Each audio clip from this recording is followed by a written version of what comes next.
O te moai whatalo whātu le swafa manu malo o Yesu Keriso, le whaao le kalesia kerisiano le laulangi atoa, whatalo whātu fo i le paia maurunga le au whainarunga te tofia le atua mo lato whaletua, i susunga i whawhenga inga taulangi, o ao whalopenga o lupe whaalele o tala lei.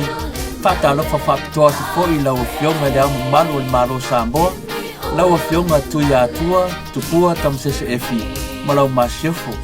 Papea foi lau fionga le sui tofia, lau fionga tui mene whano malau masiofo, le susuro sunga il palemia, malau whaletua.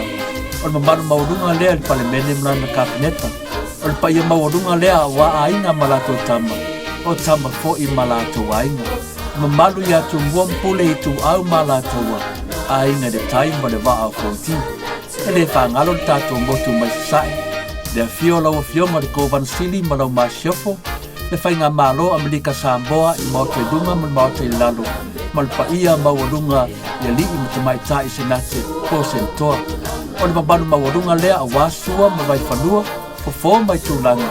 Sa ole masale au mua, male lau niu na sae dua.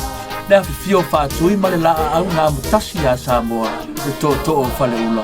Ma upu ia te oere motu sa Samoa o tō pa ia motu sa ele ngafa taru meina ele tato kolokalame o le Jennifer Foundation o viinga o le atua i lunga o televisa. Ai usi mai lo filisile marau mai moa.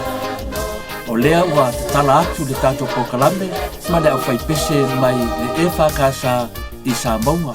Mar nei au fai pese o lo i lalo il vavainga po lalo taitainga o le sunga le whawhengainga i a vavai ma le whaletua i a kilene. O le au tua nei pese Tala ai awai tupulanga tala vau ia fia i le tua i awala whaona po nei. E usi mai lau mai moa mala fisile Samoa e se tamu whai atu walong whanau e whakasa i Samoa i Savai.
Afua I love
Leoni Marie, le fai inalzare.